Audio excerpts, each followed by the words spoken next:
Picture this, you've just finished a course you paid for out of your own pocket, and you're quietly counting on a nice deduction come tax time. Here's the thing most people never get told. If that study is really about landing a new job rather than getting better at the one you have, the ATO can knock back the entire claim. And if that's you, it's genuinely not your fault, because nobody explains this clearly. So today, I'm going to walk you through exactly when your self-education is deductible, step by step, so you don't hand back money you were entitled to keep.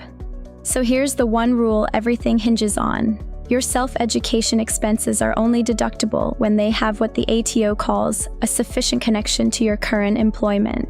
In plain English, that means the course has to maintain or improve the exact skills you use in the job you have right now, or be likely to bump up your income in that same job. If it's really about pivoting into a future career, your deduction can drop to zero and you'll wear the whole cost yourself with no tax relief at all. Now here's the number that shows you just how much is on the line.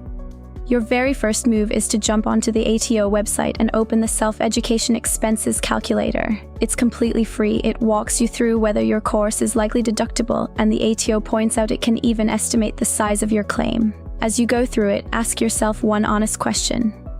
Does this course maintain or improve the skills I use in my current job? Or is it really preparing me for a different role I don't have yet? That single answer drives absolutely everything that follows.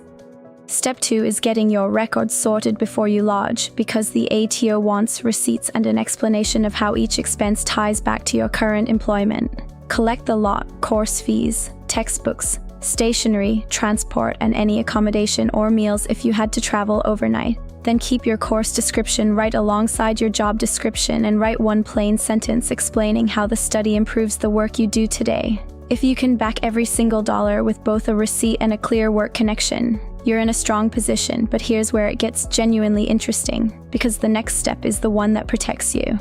Step 3 is where you genuinely protect yourself. List out all your study costs and tag each one as either current job, private, or new job.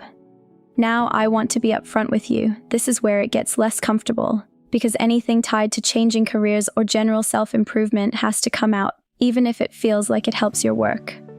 The ATO test only allows expenses with a real connection to the job you have now, and private living costs are excluded too. So be honest and be a bit ruthless. What's left should only be the costs that clearly pass that sufficient connection test.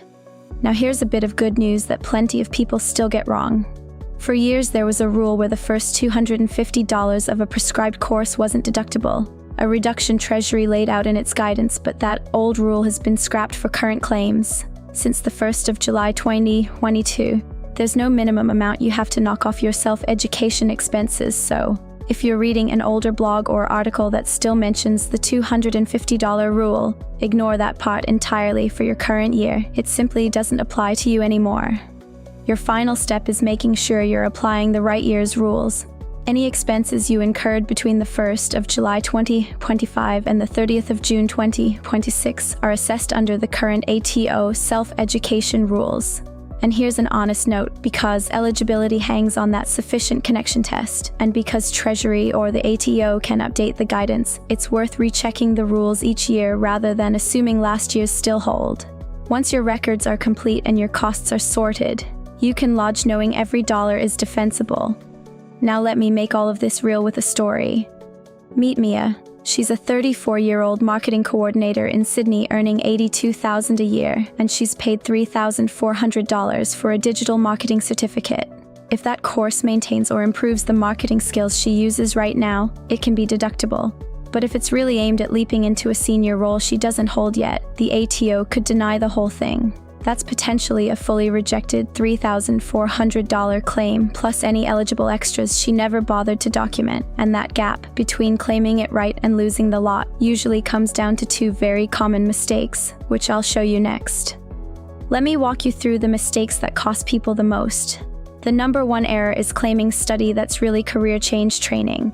The deduction only works when the course maintains or improves the specific skills you use in your current job or is likely to lift your income in that same job. That's straight from the ATO.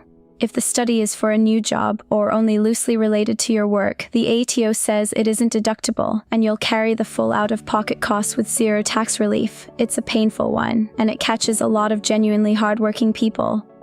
The second big mistake is keeping messy records or claiming the wrong mix of expenses. The ATO wants receipts and an explanation of how each cost relates to your current employment, and private or personal study costs are out. Get this wrong and you land in one of two bad spots. You overclaim and risk an amendment or penalties, or you underclaim and leave money you were entitled to just sitting there unclaimed. Both hurt. Solid documentation is honestly the only thing that protects you from tripping into either trap. Let me run it back for you quickly. Step 1. Open the ATO self-education calculator and test your course against the duties in your current job. Step 2. Gather every receipt plus your course and job descriptions and write that one work connection sentence. Step 3. Separate your deductible current job costs from any career change or private costs and strip out anything that doesn't pass the test. And Step 4. Confirm you're using the 2025 Title 26 rules. Remember, the $250 reduction is gone and lodge with a complete paper trail behind you.